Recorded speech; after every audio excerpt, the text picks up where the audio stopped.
RJD के अंदर उथल पुथल मचा हुआ है। जी हां, अब ये जो पूरी पार्टी है जो कि कभी लालू परिवार के इर्द गिर्द घूमती रही थी, आज भी वही स्थिति है, लेकिन अब लालू परिवार में दावेदार अलग अलग हो चुके हैं। हर सदस्य उसकी महत्वाकांक्षा अब सामने आने लगी है। मीसा भारती की अलग महत्वाकांक्षा है, रोहिणी आचार्य की अलग महत्वाकांक्षा है, तेज प्रताप यादव की अलग महत्वाकांक्षा, और तेजस्वी यादव तो खैर अभी सर्वे सर्वा बने ही हुए हैं। तो आने वाले दिनों में क्या क्या चीजें हो सकती है? क्या लालू परिवार में बिखराव नजर आएगा? क्या आरजेडी के अंदर नेतृत्व परिवर्तन हो सकता है? लेकिन क्या लालू यादव जो भी हाशिए पर चले गए हैं, या राबड़ी देवी जिसको अभी कोई पूछ नहीं रहा, वो कोई बड़ा फैसला लेने वाले हैं? क्योंकि पिछले दिनों को संकेत ऐसे मिले थे जिसके आधार पर यह कहा जा रहा है कि जिस तरीके से पार्टी में असंतोष है, जिस तरीके से परिवार में असंतोष है, उसको लेकर के लालू यादव कोई बड़ा फैसला ले सकते हैं। भले ही वो अभी हाशिए पर हों, लेकिन वो एक बार फिर राजनीति किसे कहते हैं और कैसे करते हैं वो बताने वाले हैं। तो क्या कुछ होने वाला है लालू परिवार में, क्या कुछ होने वाला है आरजेडी के अंदर, सब कुछ मैं बताऊंगा आज की इस खास रिपोर्ट में, तो इसे आखिर तक जरूर देखिएगा। नमस्कार, मैं हूं डॉक्टर सुरजीत सिंह और आप देख रहे हैं YBN बिहार झारखंड। तो जी हां, लालू यादव जैसे ही सक्रिय राजनीति से किनारे होते हैं, वैसे ही उनकी जो तमाम सोच थी, उनकी जो पार्टी थी, उनका जो संगठन था, सब कुछ बिखरने लगता है। यहां तक तो फिर भी लालू यादव ने सोचा होगा कि इस बिखराव को समेट लिया जाएगा, लेकिन जब बिखराव परिवार के अंदर आने लगा, तब उन्होंने भी महसूस किया कि अब जरूरी है हस्तक्षेप करना। क्योंकि हालिया घटनाओं को देखें तो एक के बाद एक जिस तरह से बयान आ रहे हैं, जिस तरीके से चीजें चल रही है, उसमें अब तेजस्वी यादव बाकी सदस्यों के निशाने पर है। मीसा भारती फिर भी थोड़ी मौन है, वो खुल करके सामने नहीं आ रही है। कुछ मौकों पर तेजस्वी यादव के साथ खड़ी भी नजर आई, लेकिन महत्वाकांक्षा उनकी भी बड़ी है, घर की बड़ी सदस्य हैं, सांसद हैं। तो महत्वाकांक्षा उनकी ये है, जो चीजें निकल करके आ रही है शांत नजर आती हैं, किसी के खिलाफ खुल करके नहीं बोलती हैं। ना तो तेजस्वी यादव के खिलाफ उन्होंने कोई बयान दिया, ना तेज प्रताप यादव के खिलाफ बयान दिया, ना रोहिणी आचार्य के खिलाफ बयान दिया। तो उसे यह माना जा रहा है कि वो खुद को एक परिपक्व नेता के तौर पर स्टैब्लिश करना चाहती हैं। आरजेडी की बागडोर थामने की एक महत्वाकांक्षा उसके अंदर जो है वो नजर आती है, क्योंकि तेजस्वी यादव को खुल करके सपोर्ट किया लालू यादव ने, प्रोजेक्ट किया उनको कि यही अब आरजेडी के अगले भविष्य और कर्ता धर्ता है। लेकिन हुआ क्या? तेज प्रताप यादव अलग हो जाते हैं, घर छोड़ देते हैं, पार्टी छोड़ देते हैं, अपनी पार्टी बना लेते हैं। रोहिणी आचार्य कई मुद्दों पर तेजस्वी यादव की आलोचना करती नजर आती है। कुल मिलाकर के यहां पर 3 ध्रुवों में पार्टी भी बढ़ती नजर आ रही है, और 3 ध्रुवों में लालू यादव का परिवार भी बढ़ता नजर आ रहा है। अगर परिवार एकजुट रहता तो शायद एक ध्रुवीकरण होता आरजेडी के अंदर भी, परिवार के अंदर भी, और जो जातीय समीकरण है उसका भी। लेकिन सब कुछ बिखरता नजर आ रहा है। अब सोचिए कि हालात ऐसे हो गए थे पिछले दिनों विधानसभा चुनाव के दौरान कि तेजस्वी यादव, जब रोहिणी आचार्य जहां से उन्होंने चुनाव लड़ा था, जो हालांकि वो हार गई थी चुनाव, तो उस क्षेत्र से जब तेजस्वी यादव गुजरते हैं तो आरजेडी के कार्यकर्ता, जो कि रोहिणी आचार्य के समर्थक बताए जाते हैं, उन्होंने तेजस्वी यादव की यात्रा का विरोध कर दिया, काले झंडे तक दिखा दिए। उसे यह बात समझ में आने लगी कि अब पार्टी भी जो है वो परिवार के अलग अलग धड़े के साथ अलग अलग होती हुई नजर आ रही है।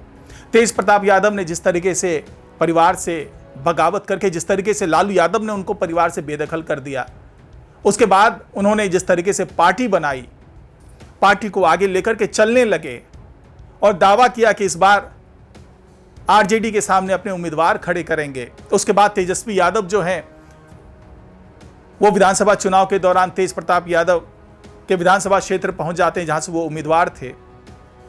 वहां पे जाकर के आरजेडी के उम्मीदवारों के लिए वो चुनाव प्रचार करते हैं। इससे नाराज होकर के तेज प्रताप यादव जो है वो तेजस्वी यादव के विधानसभा क्षेत्र पहुंच जाते हैं। वहां पर वो अपनी पार्टी के उम्मीदवार के लिए चुनाव प्रचार करते हैं। यानी कि खुल करके पहले तो ये लड़ाई जो है वो घर के चार दीवारी के अंदर सीमित थी, लेकिन अब विधानसभा चुनाव से सारी चीजें खुल करके सामने आने लगी। कुछ मौकों पर तेज प्रताप यादव के बारे में कहा जाने लगा कि ये बीजेपी के करीब आ रहे हैं। जिस तरीके से उन्होंने मुलाकात की जाकर के विजय सिन्हा से, जिस तरीके से मुलाकात की दूसरे और भी जो नेता थे उनके साथ में, तो उसे ये लगने लगा था। और जिस तरीके से चुनाव के दौरान में इनको हाई लेवल की सिक्योरिटी दे दी गई, उसे लगने लगा था कि अब तेज प्रताप की नजदीकी जो है वो सत्ता पक्ष के साथ होती जा रही है। लेकिन बाद के दिनों में जब राबड़ी देवी के आवास का विवाद आता है तो खुल करके यही तेज प्रताप यादव सम्राट चौधरी को चुनौती देते नजर आते हैं, यही रोहिणी आचार्य सरकार को चुनौती देती नजर आती हैं। यानी कि कुछ मुद्दों पर तेज प्रताप यादव और रोहिणी आचार्य एक दूसरे को सपोर्ट करते नजर आते हैं। यह वो दौर भी था जब विधानसभा चुनाव में बहुत बुरी तरीके से हार के बाद घर में बातचीत चल रही थी और रोहिणी आचार्य ने तेजस्वी यादव की नीतियों की आलोचना कर दी। संजय यादव की जिस तरीके से दखल अंदाजी हो रही है, जिस तरीके से वो दखल दे रहे हैं हर पार्टी के काम में, उसकी आलोचना की। ये आलोचना सुनते ही जो रोहिणी आचार्य ने बाहर में आकर के मीडिया को बताया कि तेजस्वी यादव जो है, और वहां पे ऐसी स्थिति पैदा हुई कि रोहिणी आचार्य को मारने के लिए दौड़े। हालांकि खुलकर के रोहिणी आचार्य ने नहीं कहा, नाम नहीं लिया, लेकिन जो चर्चा हुई राजनीतिक गलियारे में वो यही हुई। और बाद में जिस तरीके से रोहिणी आचार्य ने निवेदन किया सरकार से कि भाई मायके में बेटियों की सुरक्षा के लिए कोई कानून लाइए, सीधा इशारा कि मैं अपने मायके में सुरक्षित नहीं हूं। यानी कि कुल मिलाकर के अंदर खाने चीजें ठीक नहीं चल रही थी।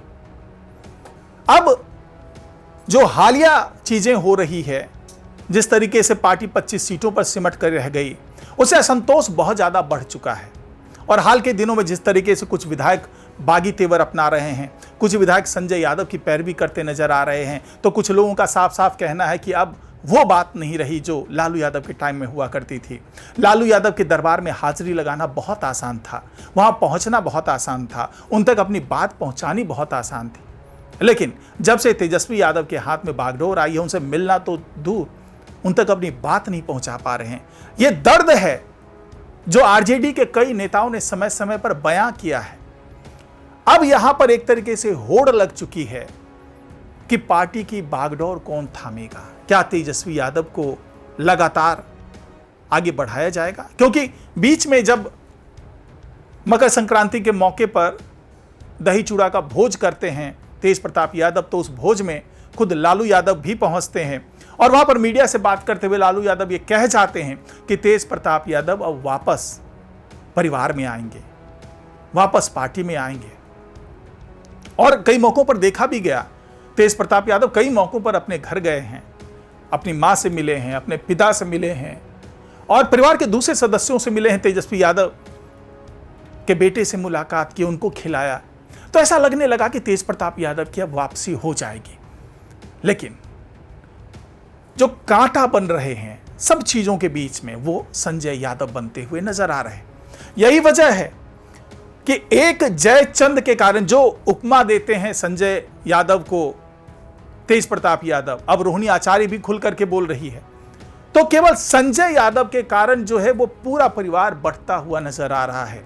और अब यह अपेक्षा की जा रही है कि लालू यादव अब खुल करके सामने आएंगे और अपनी राजनीतिक विरासत को लेकर के फिर से सोचेंगे कि आखिरकार इसका हकदार कौन है। सिंगापुर गए हुए थे लालू यादव, वहां पर कुछ दिन उन्होंने बिताया रोहिणी आचार्य के साथ में, वहां भी काफी मंत्रणा हुई। वहाँ पे भी पारिवारिक कलह को कैसे खत्म किया जाए उस पर बातचीत हुई। और वहाँ से लौटने के बाद अब सब कुछ बदला बदला सा नजर आ रहा है। लेकिन रोहिणी आचार्य खुल करके अब तेजस्वी यादव का विरोध करती नजर आ रही है। दोनों के बीच में तनाव अब सामने आ चुका है, सार्वजनिक हो चुका है। तेज प्रताप यादव भी अब थोड़े नाराज से नजर आ रहे हैं तेजस्वी यादव से। तो अब यह माना जा रहा है कि क्या ऐसा होने वाला है कि या तो मीसा भारती के हाथ में बागडोर सौंप दी जाए या तेज प्रताप यादव को वापस बुला करके पार्टी के 2 ध्रुव तय कर दिए जाएं, एक ध्रुव तेज प्रताप यादव के साथ, दूसरा ध्रुव तेजस्वी यादव के साथ। क्या रोहिणी आचार्य को बड़ी भूमिका दी जा सकती है? क्योंकि एमएलसी का भी जब चुनाव हो रहा था, एकमात्र उम्मीदवार को भेजने की पात्रता थी आरजेडी के पास में, तो यह माना जा रहा था कि या तो तेज प्रताप यादव को या रोहिणी आचार्य को टिकट दिया जाएगा। लेकिन टिकट किसको दिया जाता है? सुनील सिंह को, जो कि दावा किया जाता है कि राबड़ी देवी के मुंह बोले भाई हैं। हालांकि रोहिणी आचार्य ने वहां पर भी नाराजगी जताई कि भाई एक भ्रष्ट, मक्कार, जालसाज और चरित्र से गिरा हुआ व्यक्ति, उसको टिकट दे दिया गया। क्या हमारे पास ज्यादा योग्य उम्मीदवार नहीं थे? शिवचंद्र राम ने जिस तरीके से फूट फूट करके रो करके बताया कि उन्हें टिकट देने की बात हो गई थी, लेकिन इन मौके पर टिकट बदल दिया गया। तो इन सब चीजों को लेकर के रोहिणी आचार्य ने पूरा मुद्दा उठाया। तेज प्रताप यादव ने भी शिवचंद्र राम की पैरवी की कि हाँ भी वो उपयुक्त उम्मीदवार थे और सुनील सिंह को क्यों टिकट दे दिया गया। तो कुल मिलाकर के अब चीजें जो है वो परिवार से बाहर निकलती आ रही है और ऐसा माना जा रहा है कि आने वाले कुछ दिनों में जो लालू यादव हैं वो ये तय कर देंगे कि पार्टी और परिवार में किसकी क्या क्या भूमिका होने वाली है। तो क्या मीसा भारती को बड़ा पद दिया जाएगा? क्या रोहिणी आचार्य को जिम्मेदारी दी जाएगी? क्या तेज प्रताप यादव के लिए 2 ध्रुव बना दिए जाएंगे? ये सब कुछ अब आने वाले दिनों में फैसला होने वाला है और इस फैसले पर सबकी नजरें टिकी हुई है कि लालू यादव क्या इस तरह का कोई बदलाव कर पाने में सक्षम होंगे या वाकई अब वो एक कह सकते हैं कि हाशिए पर गए हुए नेता हैं और वो अब कोई बड़ा फैसला ले पाने की स्थिति में नहीं है। तो फिलहाल आज की रिपोर्ट में इतना ही। नमस्कार।